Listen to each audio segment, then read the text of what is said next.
હવે મારે મારા મમ્મીને શું કહેવું મને એ નથી સમજાતું. મને બહારના કામ કરવા તો હોય એમાં તો કાંઈ વાંધો નથી, પણ દહીંના ડબ્બાઈ લઈને એમ કહે છે કે તું દહીંનો દળાઈ આવ ને પાછી લેતા આવ ને કેવા દિવસો જોવા પડે.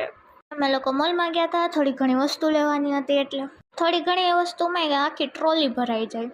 પછી બહારના કામ પતાવ્યા, ઘરે ગયા.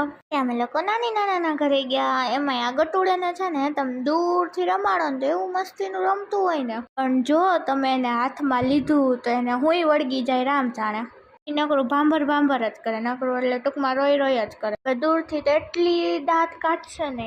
પછી બિચારીને ગરમી થતી હતી તો અમે એને કાંટો મારવા લઈ ગયા. તો ત્યાં એને બહાર લઈ ગયા ને તો આમ થોડીક મજા આવી, એને હવા ખાધી ને તો હવે તો જેને બોલવું હોય એ બોલે, જેને કહેવું હોય એ કહેવાય. મને રોજ બહારની ખાવાની ટેવ છે તો છે, અને મને એક નહીં અમારા આખા ઘરને જોકે તો રોજની જેમ આજે મેં સેન્ડવિચ ખાધી.